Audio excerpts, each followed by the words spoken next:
राम राम राम राम राम राम राम राम राम नारायण नारायण। संबंध।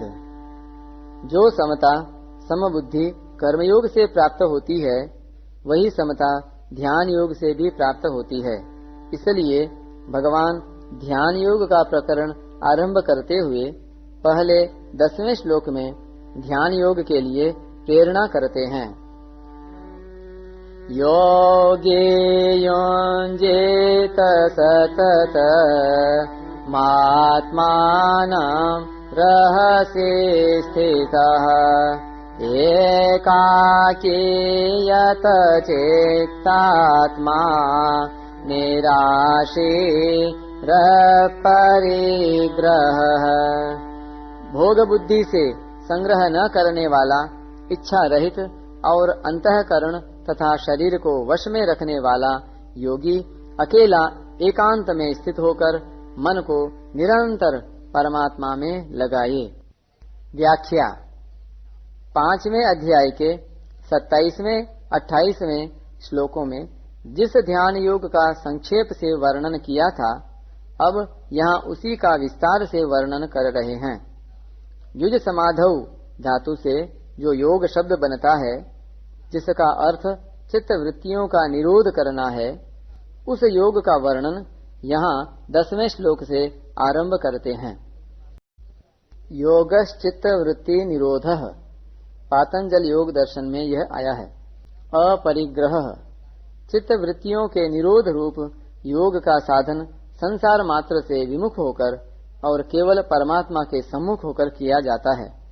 अतः उसके लिए पहला साधन बताते हैं अपरिग्रह, अर्थात अपने लिए सुख बुद्धि से कुछ भी संग्रह न करे।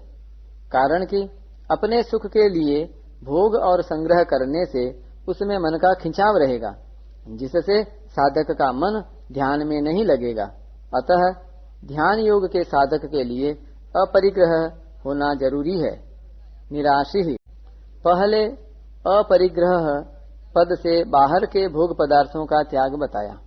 अब निराशी पद से भीतर की भोग और संग्रह की इच्छा का त्याग करने के लिए टिप्पणी। आशिष नाम इच्छा का है और निस नाम रहित होने का है। अतः निराशी का अर्थ हुआ इच्छा से रहित होना।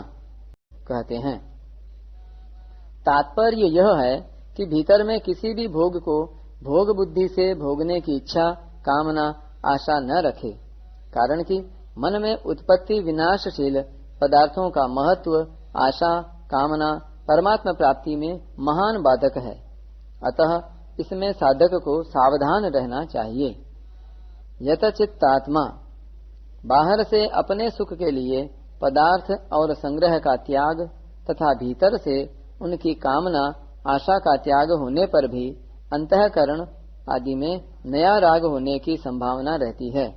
अतः यहाँ तीसरा साधन बताते हैं यत चित्तात्मा, अर्थात साधक अंतःकरण सहित शरीर को वश में रखने वाला हो।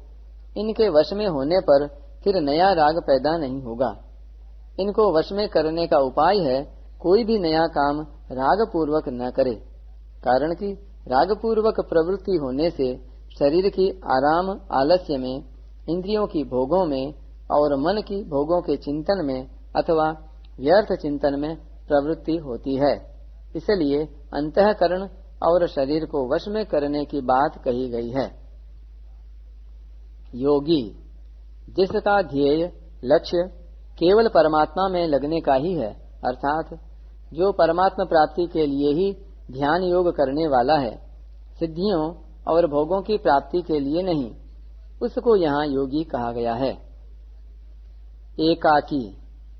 ध्यान योग का साधक अकेला हो, साथ में कोई सहायक न हो, क्योंकि दो होंगे तो बातचीत होने लग जाएगी और साथ में कोई सहायक होगा तो राग के कारण उसकी याद आती रहेगी, जिससे मन भगवान में नहीं लगेगा। रहसि स्थितः। साधक को कहाँ स्थित होना चाहिए, इसके लिए बताते हैं कि वह एकांत में स्थित रहे, अर्थात ऐसे स्थान में स्थित रहे जहाँ ध्यान के विरुद्ध कोई वातावरण न हो, जैसे नदी का किनारा हो, वन में एकांत स्थान हो, एकांत मंदिर आदि हो, अथवा घर में ही एक कमरा ऐसा हो जिसमें केवल भजन ध्यान किया जाए। उसमें न तो स्वयं भोजन शयन करे और न कोई दूसरा ही करे। आत्मानं सततम युंजीत। उपर्युक्त प्रकार से एकांत में बैठकर मन को निरंतर भगवान में लगाए। मन को निरंतर भगवान में लगाने के लिए खास बात है कि जब ध्यान करने के लिए एकांत स्थान पर जाए, तब जाने से पहले ही यह विचार कर ले, अब मेरे को संसार का कोई काम नहीं करना है, केवल भगवान का ध्यान ही करना है।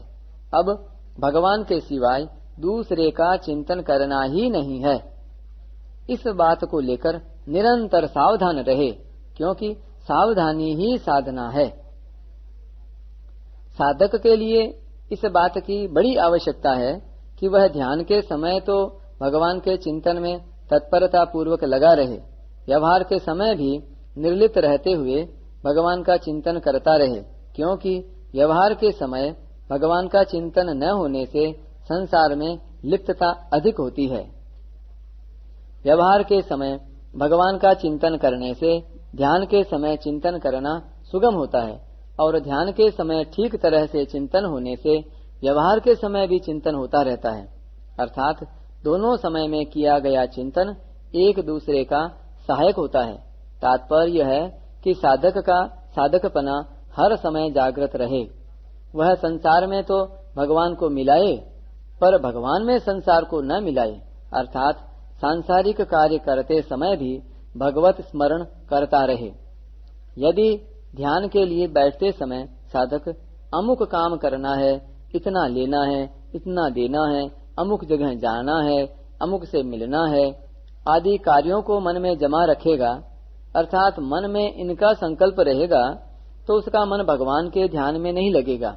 अतः ध्यान के लिए बैठते समय यह दृढ़ निश्चय कर ले कि चाहे जो हो जाए, गर्दन भले ही कट जाए, मेरे को केवल भगवान का ध्यान ही करना है। ऐसा दृढ़ विचार होने से भगवान में मन लगाने में बड़ी सुविधा हो जाएगी। साधक की यह शिकायत रहती है कि भगवान में मन नहीं लगता, तो इसका कारण क्या है?